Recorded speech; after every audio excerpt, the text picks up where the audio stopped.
Grace, mercy, and peace to you from God our Father and our Lord Jesus Christ. Amen. Echoing the words of the final stanza that we just sang from Revelation chapter 22, we hear these opening verses. Then the angel showed me the river of the water of life, bright as crystal, flowing from the throne of God and of the Lamb through the middle of the street of the city. Also on either side of the river, the tree of life with its 12 kinds of fruit. Thus far, God's word. That is the beginning of the last chapter of the book of the Bible. The angel shows St. John a vision of heaven throughout its chapters, now concluding with a river flowing through and also a tree of life. Perhaps that imagery takes you back to another place in the Bible, perhaps to the very start of creation. Back in the first book of the Bible, in the second chapter, we hear these words. The Lord God planted a garden in Eden, and out of the ground the Lord God made to spring up every tree that is pleasant to the sight and good for food. The tree of life was in the midst of the garden, and the tree of the knowledge of good and evil. A river flowed out of Eden to water the garden. It's no coincidence that the end of the story is very much like the beginning. That the end that we look forward to in the paradise restored, in the Garden of Eden restored, takes us back to the initial paradise that God had created for man to dwell in. When the world was new and perfect, the message of Revelation is that the Lord faithfully will make all things new again as He cures the curse of sin. Not only are the beginning of the end at the end remarkable for what is there, but also for what is not there. In the Garden of Eden, in the beginning, before the fall, there was no sin. And therefore, no suffering, no pain, no sorrow, no death.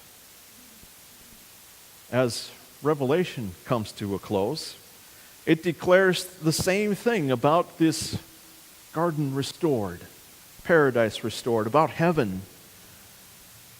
Though rather than declaring that there is no sin, it simply declares that there are no sinners.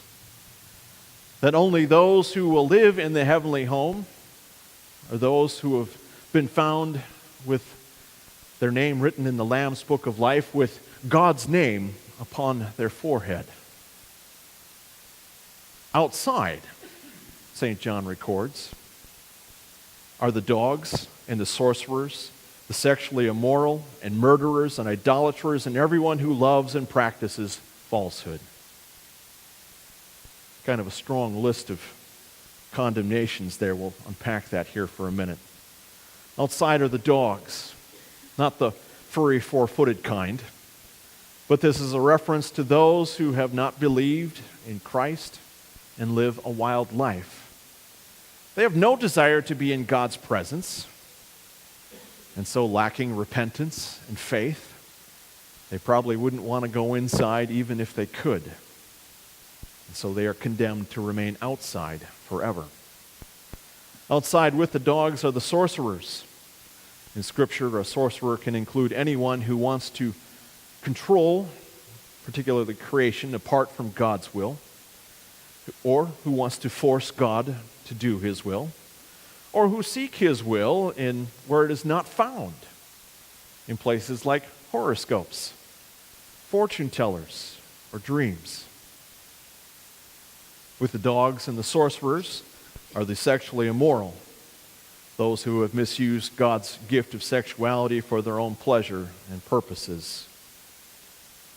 Also outside are the murderers, those who do not value life as a priceless, precious gift from God. This isn't just the cold-blooded killers on death row. No, this also includes those who have hatred in their heart for others, or even simply those who have cold hearts and refuse to help others in their time of need. Along with the murderers are the idolaters, those who would rather trust in other things rather than the one true God, the one true God who could truly save them. But instead, idolaters put their faith, their trust in false gods, in idols that they fear or love more, like money, power, school, sports, recreation, and so many other things that distract us from the place of God's grace. Those idolaters did not always love the Lord with all their heart, soul, strength, and mind, but unfortunately their idols could not cleanse them of their sin. And there are no false gods in heaven, so they are outside of heaven as well. With the rest of the wicked is everyone who loves and practices falsehood. It's a very broad, very general description of all those who, fall under the category of the eighth commandment.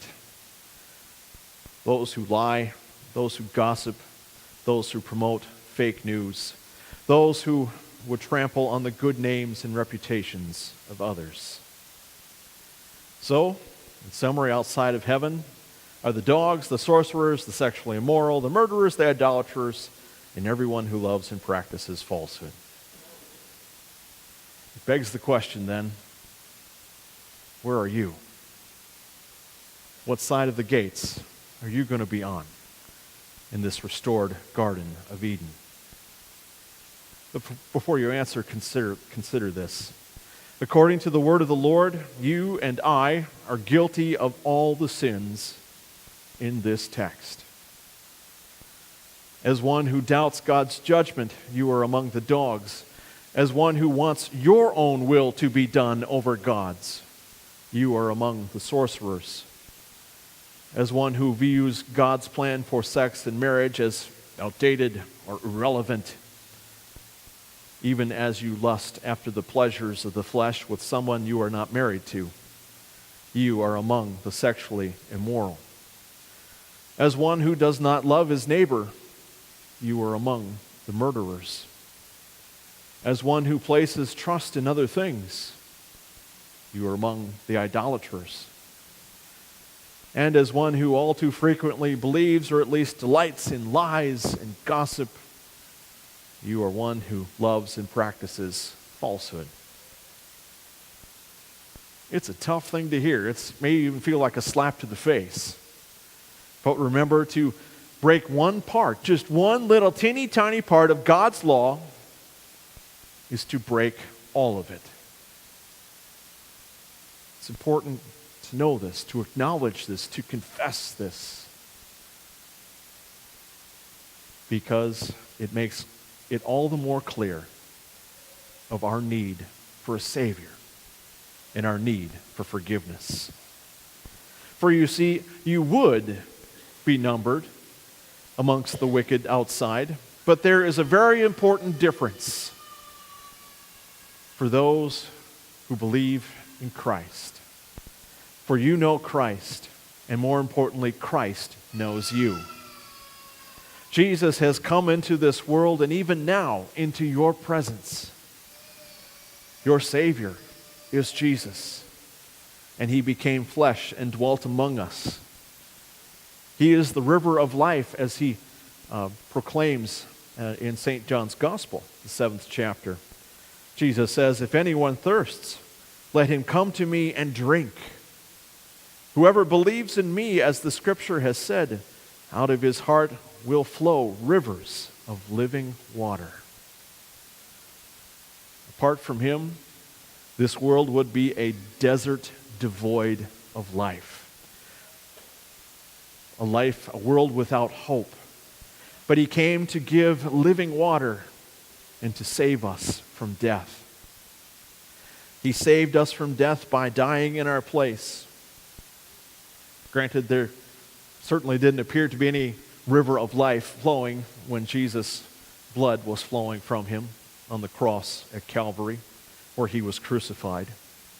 Instead, there was only the Son of God, condemned by God for the sins of the world, ours included. On the cross, he was taking the place of the murderers, of the dogs, the sorcerers, the sexually immoral, the idolaters, and all who love and practice falsehood. On the cross, Jesus was suffering hell for you and for all. He was the one outside of his Father's mercy, so that all of us could be gathered and brought inside this new restored Garden of Eden on the last day. Because of Jesus' sacrifice, rivers of life now flow from him. And by means of his sacrifice on the cross, he has brought the river of life, brought the tree of life, and the hope of paradise restored to you. You are no longer cursed because of your sin, so that you cannot enter heaven. For the Lord himself says, "Blessed are those who wash their robes, so that they may have the right to the tree of life, and that they may enter the city by the gates." So blessed are you, because your robe has been washed white in the blood of the Lamb. That river of life flowed upon you at the font in your baptism, where Christ joined you to his death and washed all your sins away. The fruit of the tree of life, the forgiveness that Jesus wins at his cross, is still given to you, still flows to you through his word, through the Holy Supper. Even now, God sees you as his holy, beloved child without stain or blemish, solely, only because Jesus has washed you and made you clean, made you holy, as he is holy. And now our Lord promises that he is coming soon. Heaven is yours with its tree of life, its river of life, the paradise restored. And in that paradise, you will see God face to face. You will walk with God even as Adam and Eve once did. And so the Spirit bids you to come. And we respond, Amen. Come, Lord Jesus. We pray that the Lord would return soon, for we look forward to the day when we are in his glorious presence, in that restored Garden of Eden, where sin and death will be no more, where pain and suffering will be no more, where sickness and disease, trials and troubles will be no more, because Christ has delivered you from every single sin, every single affliction, that you may live with him forevermore. God grant it to you for Jesus' sake. Amen. And now the peace of God, which surpasses all understanding, keep your hearts and your minds in Christ Jesus our Lord. Amen.